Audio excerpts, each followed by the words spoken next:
पश्चिम बंगाल की राजधानी कोलकाता के कालीघाट थाना क्षेत्र में एक चौंका देने वाली खबर सामने आई। पुलिस ने बांग्लादेशी नागरिक आजाद शेख को भारत में अवैध रूप से 2 वर्षों से रह रहे होने के आरोप में गिरफ्तार किया।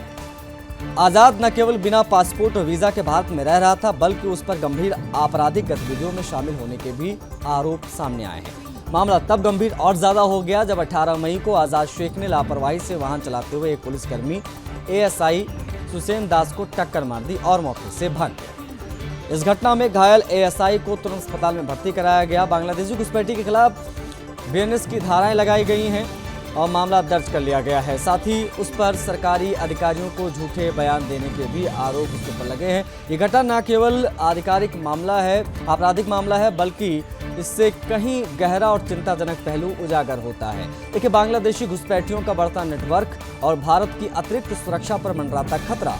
जब एक अवैध नागरिक खुलेआम पुलिसकर्मियों को घायल कर सकता है और वर्षों तक बिना किसी वैध दस्तावेज के भारत में रह सकता है, तो ये सुरक्षा पर गंभीर प्रश्न खड़े करता है। यह अकेला मामला नहीं है। सीमावर्ती राज्यों में बांग्लादेशी नागरिकों की अवैध घुसपैठ वर्षों से एक ज्वलंत मुद्दा रहा है। ऐसे में घुसपैठिए न केवल संसाधनों पर बोझ बनते हैं, बल्कि कई बार आपराधिक और आतंकी गतिविधियों में भी शामिल पाए जाते हैं। संगीता झा हमारे सहयोगी कनेक्ट हो गई। बिना किसी देरी के संगीता की तरफ बढ़ेंगे, बात करेंगे। संगीता, किस प्रकार से पूरा मामला निकल कर सामने आया और कब से ये यहाँ पर रह रहा था बिना किसी पासपोर्ट के, बिना किसी वीजा के? क्या पूरी जानकारी, इसके बैकग्राउंड से संबंधित क्या जानकारियां अब तक निकल कर आई हैं? देखिए आशीष, मैं बता दूं, ये आज़ाद जो है ये सिर्फ एक बांग्लादेशी घुसपैठिए नहीं है जो कि पश्चिम बंगाल में हो। फिलहाल तो इसके मामले ऐसे आ रहे हैं कि ये 2 साल से रह रहा था, जिसके पास किसी भी तरह की कोई डॉक्यूमेंट्स नहीं थे। लेकिन आप ये समझिए आशीष, पश्चिम बंगाल में ऐसे कई जगह हैं जहाँ पर बांग्लादेशी काफ़ी संख्या में मौजूद हैं। ये मामला जब सामने आया, जब इस पर पुलिस ने कार्रवाई की, तो इस मामले पर देखिए जो वहाँ की बीजेपी जो विपक्ष में है, उन्होंने कहा कि ये बस एक आई वॉश है जो कि सरकार के द्वारा किया जा रहा है। वो यह दिखाना चाहती है कि बांग्लादेशी घुसपैठियों के खिलाफ जो है टीएमसी सरकार कार्रवाई कर रही है।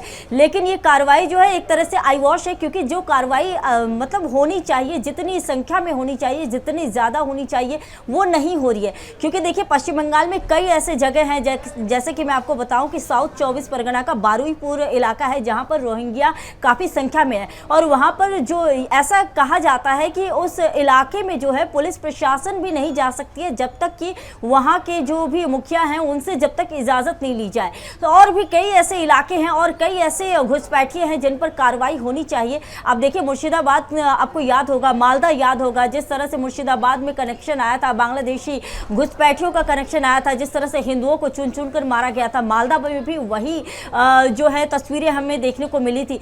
तो सबसे ज़्यादा ज़रूरी है सिर्फ एक ऐसे बांग्लादेशी एक नहीं है जिसके ऊपर कार्रवाई होनी चाहिए। और साथ ही देखिए, इसी बीच ये भी खबर आई थी कि मुर्शिदाबाद में भी कल जिस तरह से कोलकाता में हुआ, ऐसे ही मुर्शिदाबाद से भी 8 बांग्लादेशी घुसपैठियों को गिरफ्तार किया गया। लेकिन ये कुछ ही परिमाण में है। लेकिन पश्चिम बंगाल में कई ऐसे इलाके हैं जहां पर काफ़ी संख्या में बांग्लादेशी घुसपैठिए रह रहे हैं। और देखिए, एक और बहुत बड़ी जानकारी मैं आपको बताऊं कि कल ही एक बांग्लादेशी जो घुसपैठी है, उसने आरोप लगाया कि पश्चिम बंगाल के टीएमसी के नेता, वो भी विधायक है, वो काकद्वीप के विधायक है, उनका नाम है मंटू राम पाखीरा।